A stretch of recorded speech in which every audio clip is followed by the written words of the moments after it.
pos datang dan membawakan surat dari Masri. Melonjaklah keinginan sang ayah untuk menemui sang anak saat itu. Surat tersebut berisi, "Datanglah, ayah. Hati kami rasa terbakar karena rindu. Tidakkah ayah ingin berjumpa dengan Arni, menantu ayah, dan dengan kedua cucu ayah, Masra dan Irma?" Tentu anakku, tentu. Kenapa tidak? Aku sudah bertambah tua. Pastinya, aku harus bertemu dengan kalian semua sebelum umurku dirayap masa. Berkumis kau sekarang, Masri. Berbahagialah kau dengan Arnia. Anakmu pun sekarang sudah 2. Ayah berbahagia untukmu, nak. Ayah bahagia melihat rumah tanggamu yang bahagia. sang ayah terduduk di lantai. Lama ia tatap bingkai foto itu membuatnya kembali teringat akan kenangan masa lalu.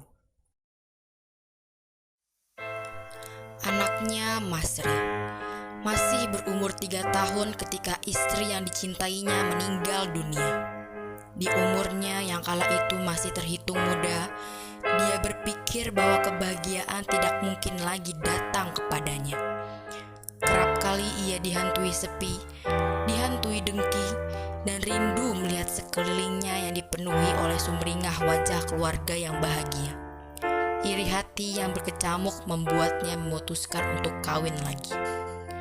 Namun sial, hal ini malah semakin menghancurkan dirinya.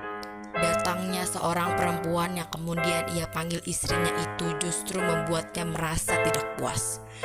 Inginnya segala yang dahulu dipijak Ibu Masri tidak berubah. Ia ingin semuanya persis seperti yang dilakukan Ibu Masri. Dan jelas, istrinya yang baru tidak rela suaminya tenggelam dalam masa lalu. Mas, Apa? Mas tidak lelah terjebak dengan masa lalu terus? Tolonglah mengerti. Dia istri pertamaku. Dia menghabiskan banyak waktu bersamaku. Tentu aku akan mengingatnya terus. Aku melakukan semua ini agar anakku bahagia.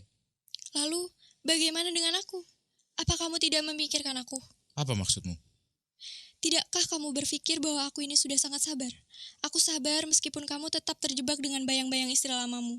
Sabar meskipun segalanya harus tentang dirinya terus. Dia, dan dia lagi. Lama-lama aku muak, Mas. Mau sampai kapan sih kamu ingat istri pertamamu itu? Sampai aku mati juga? Mulai kurang ajar ya kamu.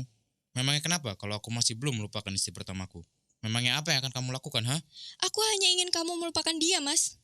Aku cuma ingin setidaknya kamu melihat aku sebentar saja. Salahkah bagiku yang merupakan seorang istrimu mendambakan begitu? Sudahlah, aku lelah dengan percakapan ini. Biarkan aku sendiri.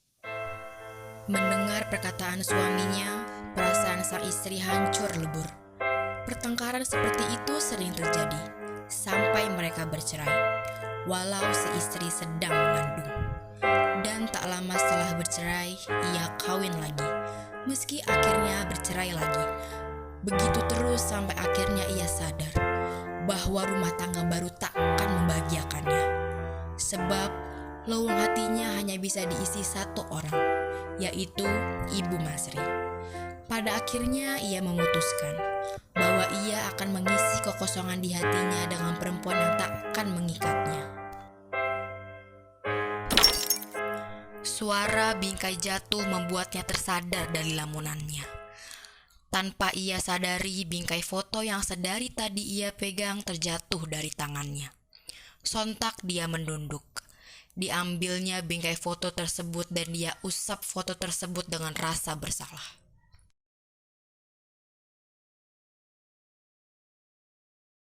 Silih berganti hari-harinya ia jalani seraya menunggu surat dari sang anak. Datang surat pertama, kedua, sampai ketiga yang intinya semua sama. Masri ingin ayahandanya datang ke rumahnya. Enggan karena malu menguasai untuk mengiyakan ajakan sang anak, tapi teringat akan umurnya dan dikalahkan oleh perasaan rindu. Pada akhirnya ia tetap pergi. Kereta api yang ia tumpangi melaju dengan kencang. Si orang tua melihat sekelilingnya sudah dimakan kantuk. Meski begitu, Pandangan si orang tua masih nyala-nyala. Ia lemparkan pandangannya keluar jendela dan berputar lagi segala kenangan tentang anaknya.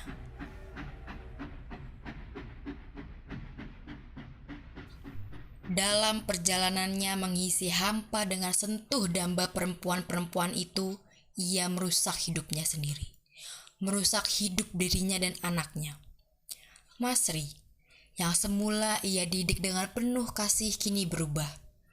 Masri sengsara, tersiksa menjadi bahan olokan kawan-kawannya akibat ulahnya sendiri. Hei lihat, si Masri datang tuh. Wih, masih ada nyali datang kemari rupanya. Ayo tepuk tangan dulu. Masih berani sekolah ternyata. Nggak tahu malu ya setelah santera sekolah tahu bapakmu itu orang nggak benar. Ah, tahu dari mana? Bapakku nggak mungkin begitu. Jangan asal ngomong kau. Butuh bukti apa lagi? Bukannya jelas. Kemarin suara Pak RT menggelegar menegur bapakmu yang tiap malam pulang bersama jalang yang sudah tak bisa dihitung lagi jumlahnya. Beresek banget bapakmu. Mana mungkin dia bapaknya melakukan hal aneh. Begitu-begitu orang bejat pun berakal. Pasti ayahnya sudah menyuruh ia tidur. Ya kan anak baik? Siapa tahu Pak RT menjebak bapak. Aku tidak akan percaya sebelum kulihat semuanya dengan mata kepalaku sendiri. Terserah deh, tapi aku ingatkan kalau nanti kau tahu faktanya, jangan malu berangkat ke sekolah ya. Nanti tak ada tumbal untuk jawab pertanyaan guru. Malam itu masih sengaja tidak tidur. Dia ingin membuktikan ucapan kawan-kawannya. Ia menunggu dengan sabar sampai mendengar suara pintu menderit terbuka. Bapak, dia siapa? Loh, kamu yang siapa? Gak mungkin anak kamu kan, Mas?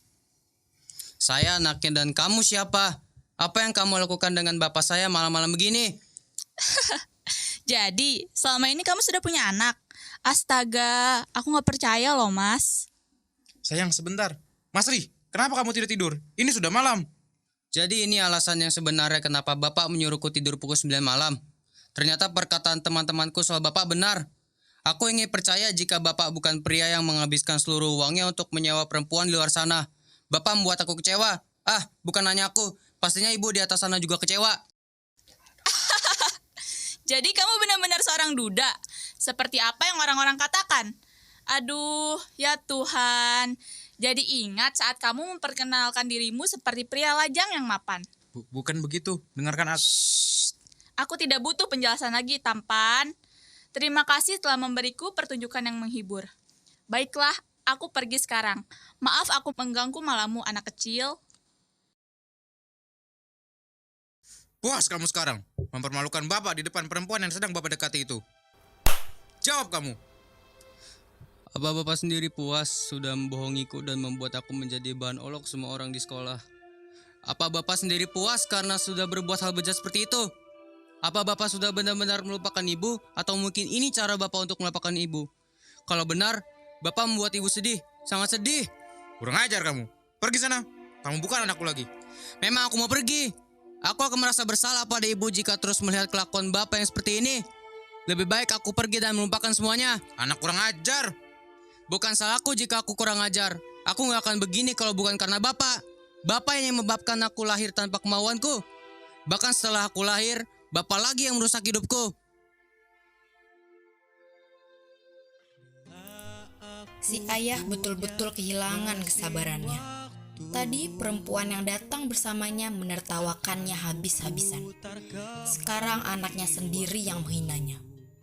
Saat tangannya mengangkat ke atas bermaksud untuk menampar sang anak, si anak dengan cepat pergi menuju keluar rumah dan tidak kembali lagi, meski hari sudah berganti. Orang tua itu merasakan nafasnya tertahan. Jantungnya dengan kencang berdebar dan ia kembali sadar dari lamunannya. Kembali kesadarannya kepada keadaan di sekeliling gerbong kereta tempat ia duduk. Kamu memang benar. Perkataanmu benar dan menamparku. Aku menyadarinya ketika aku berbaring di atas tempat tidur. Aku tersadar dan insaf. Ingin sekali aku mengakuinya kepada Muna. Tapi saat itu, kamu sudah pergi. Kepergianmu menghancurkan aku, nak. Sesungguhnya, aku ingin kamu selalu menemaniku di sini. Aku ingin kamu maafkan Bapak, Masri. Apakah kamu tahu? Setelah itu, aku tobat.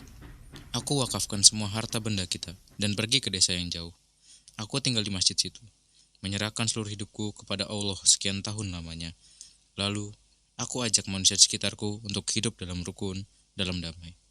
Aku berubah, nak. Tahukah betapa sejuk hatiku melihat kebahagiaan rumah tangga mereka? Tapi, nak, ketika aku terima suratmu setahun yang lalu, aku merasa ditelanjangi. Malu aku, malu sekali. Anak yang kubuang dan kucercah habis-habisan itu mengajakku datang ke rumahnya. Aku tak mau datang, enggan karena malu. Lalu datang suratmu yang kedua, yang ketiga beserta wesel uang itu. Semua tidak kubalas. Sampai akhirnya kuambil juga wesel uang itu ke kantor pos. Karena ada orang yang hendak aku tolong dengan uang kirimanmu. Sebab aku sudah mengambil uangmu, mau tak mau aku harus mengunjungi dirimu. Jangan salah kaprah. Engganku bukan karena benci, pun karena hal lain selain maluku. Aku sudah tua, Mas Ri. Seandainya aku harus mati, kelak inginku aku mati tanpa dosa sekecil biji zaroh. Sekarang, aku menyerahkan diri. Apa kau tahu, anakku, surat-suratmu itu merobohkan sifat burukku. Sifatku yang angkuh, karena enggan minta maaf kepada yang lebih muda. Aku insaf, anakku. Semua keangkuhanku itu, semua. Pak, ada apa, Pak? Kenapa Bapak menangis? Tersentak ia dari lamunannya dan dirasakan lelehan air di atas ujung mulutnya. Disekannya dengan cepat. Lalu dicobanya tersenyum manis kepada si penugur. Saya tidak apa-apa, Mas. Saya baik-baik saja. Ini Pak, share tisu bisa dipakai. Terima kasih, Mas. Kemudian dipalingkannya mata keluar jendela. Dilihatnya alam hijau membiru disela oleh rumah-rumah yang berkelompok tidak teratur. Kian lama, kian ramai. Tapi kereta api masih laju juga jalannya. Apa Bapak benar baik-baik saja? Tidak apa-apa, Mas. Tadi saya hanya terlalu dalam masa lalu saja. Baiklah Pak, kalau seperti itu. Ketika laju kereta melambat, bertambah kencang pacu jantungnya. Pikirnya, ia pasti akan berjumpa dengan anaknya. Damai bercampur rindu menguap di dalam dadanya. Ia mematapkan hati untuk dengan lapang dada menerima segala maaf, segala rindu, dan tukar pilu yang akan terjadi nanti. Dalam larutnya, terhentilah kereta. Tak lama, sampailah ia di depan rumah Masri. Saat ia menghadapkan dirinya pada pintu masuk, terkejut dirasa orang tua itu. Kedamaian hati dan rasa senang itu remuk, redam, hancur semerta-merta. Ia menatap seorang perempuan, kurus kering badannya. Meski begitu, ia berkacak tegak nan sinis kepadanya. Pria tua itu menatap seraya bergetar. Siapa yang menyangka perempuan yang ia kenal amat sangat itu kini akan berdiri di depan rumah seorang anak yang berniat ia kunjungi. Mengapa kamu datang? Aku datang karena diundang oleh anakku. Bila kamu datang hanya untuk membuat onar, silahkan pergi sekarang juga. Ini rumah anakku. Aku datang karena dipanggil. Namun, jika datangmu benar untuk kebaikan, masuklah. Enggan berdebat, pada akhirnya kedua orang tua itu masuk dengan salah satu dari mereka dipenuhi keraguan dan tanya di kepalanya. Namun keraguan itu hilang melihat suasana hangat dan asri di dalam rumah itu. Dari situ saja dapat ia simpulkan bahwa anaknya yang satu itu bahagia. Sampai ia lupa jika ada seorang wanita yang menatapnya dengan mata terbuka lebar. Bahagia sekali anakku kini. Tentu Arni istri yang cocok. Semua perempuan cocok bagi laki-laki yang tahu cara menghargai orang lain. Maafkan aku, iya, tentang kejadian pahit yang dulu kita lalui. Di umur serentak ini, aku hanya ingin semuanya berakhir dalam kebaikan. Aku berharap jika mati nanti, matiku dalam bersih tanpa sembiang dosa yang pernah aku lakukan. Kata maaf paling mudah diucapkan oleh mereka yang sudah merasakan hidup tenang. Tapi, untukku yang selamanya akan hidup dalam kesulitan, kata maaf harus diperhitungkan. Apalagi antara kau dan aku. Iya. Sekarang, kau kesini hanya untuk merusak. Kamu tahu aku akan datang. Tahu, tapi aku selalu berusaha agar kamu tidak datang. Meski sekarang aku tidak bisa mencegahnya. Mengapa kau mencegahku? Kedatanganmu merusak. Tapi aku sudah tobat. Aku sudah lama menyediakan hidupku untuk kebaikan. Aku sudah lama mengerti apa gunanya dan bagaimana orang harus hidup. Tapi kedatanganmu kemari tetap membawa dosa. Membawa dosa? Kenapa dosaku bawa? Bukankah aku diminta datang kemari untuk, maksudku, aku datang untuk meminta maaf kepada anakku, demi kebahagiaan anakku dan istrinya. Baiklah, aku akan mengatakan yang sebenarnya. Apa yang ingin kamu katakan? Istri Masri adalah anakku, yang juga merupakan anakmu. Iya, Apakah kau merasakan pahit menerima kenyataan ini? Demikian juga aku. Ketika aku tahu mereka bersaudara kandung, sejak itu sampai sekarang, kubiarkan aku dipukuli rasa bersalah. Kubiarkan aku menanggung semua ini asal mereka tetap bahagia. mengapa tak kau katakan kepada mereka? Mengapa harus aku katakan? Bukankah kau tahu bahwa itu adalah sebuah dosa? Mana mungkin aku tak tahu. Kenapa tidak kau beritahukan mereka? Ini semua dosa, iya. Dosa bagi kita, bagi mereka berdua. Makanya, apapun yang terjadi, mereka harus tetap tahu. Wajib, kudu, mesti. Hening menghampiri dua orang itu. Termenung sang bapak memikirkan perkataan mantan istrinya tadi. Bergejolak moral yang ia pegang teguh akibat bertaubat. Akan kuberitahukan kepada mereka, lalu kuceraikan.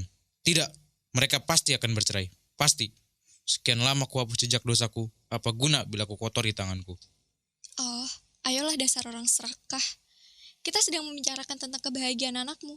Kemudian hanya dirimu saja yang kau pikirkan. Bajingan, egois kau. Biarkan mereka bahagia. Iya, Apa? Salah aku menginginkan anakku bahagia. Setelah sekian lama terpuruk dan kini bisa melihat seseorang tersenyum bahagia dengan keluarga yang tak pernah kumiliki. Salahkah serakahku ini? aku tak sanggup iya. Aku tak sanggup menanggung kutukan Tuhan. Pintar kau mengatakan itu sekarang. Kenapa tak dari dulu? Iya, bagaimanapun, ada lagi perintah dan larangan yang harus kita junjung dan jauhi, yaitu perintah yang Maha Esa.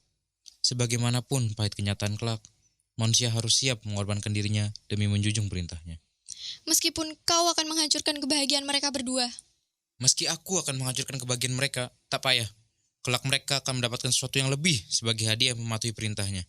Persetan, Tuhan kau, iman kau, akal kau, semuanya hanya kedok karena kau takut Tuhan memberikanmu pembalasan atas dosa-dosa kau yang dulu. Murtad kau iya! Dibandingkan dengan kau yang pengecut.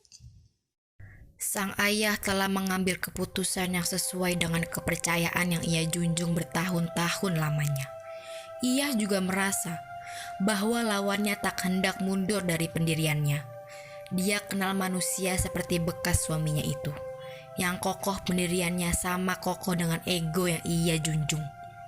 Namun ia tahu, manusia tak akan luput dari rasa kemanusiaannya. Sebentar lagi anak-anakmu akan datang. Lihatlah nanti betapa bahagianya mereka. Mereka sudah punya anak 2, malah hampir 3. Kalau mereka kamu beritahu bahwa mereka bersaudara kandung, mereka pasti akan bercerai. Kalau mereka mengerti dan beriman seperti kau, boleh saja. Tapi kalau mereka tidak beriman, hancurlah kehidupannya. Kehidupan yang dahulu pernah kau rasakan. Mereka bercerai. Dan anak-anaknya akan jadi apa? 3 orang bukan sedikit. Aku tahu, dosa besar membiarkan mereka tidak tahu bahwa mereka bersaudara kandung. Tapi, dimulai dari keterlambatanku mengetahui hubungan darah mereka, dari situ aku sudah salah. Dan dalam hal ini, mereka tidak salah. Sampai sekarang, kurangkah imanku kalau dosaku adalah dosaku? Dan dosaku itu takkan kubagikan ke orang lain, apalagi kepada anak-anakku. Dosaku takkan kuhilangkan. Kalau dengan hilangnya dosa-dosa itu, hati dan kehidupan mereka akan hancur. Kau sebagai laki-laki tak pernah merasakan pahitnya hidup bercerai dari suami.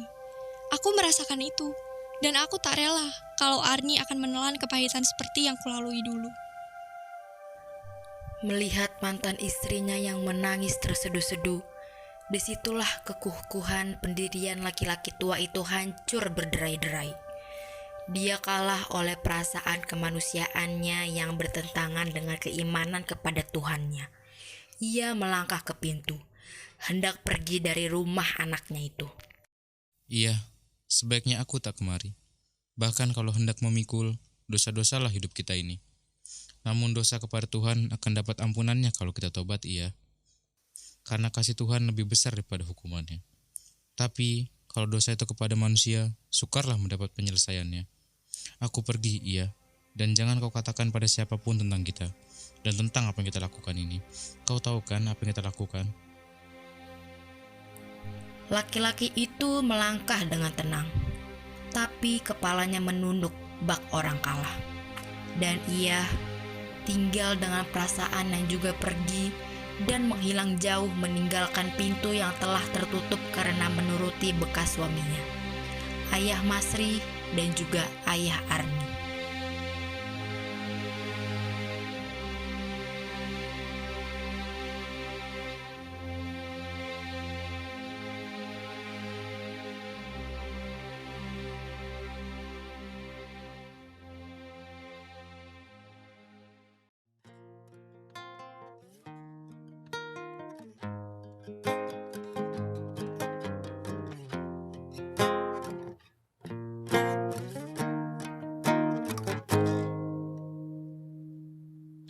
Bila aku punya mesin waktu,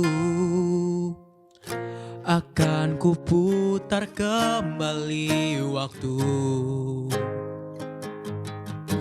di mana senyummu tersungging penuh, di mana aku belum dikotori rindu. Bila aku punya mesin waktu, akan ku perbaiki leburnya hati, hancurnya pagi, kini dicela oleh dengkinya hati. Dan kini ku berdiri, ku tatap ufuk mentari.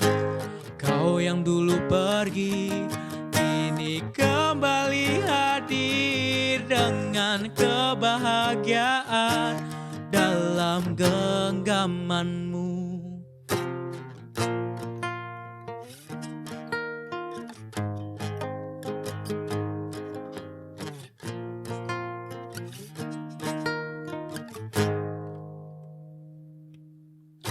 Bila aku punya mesin waktu, aku tak ingin mengenal dirinya,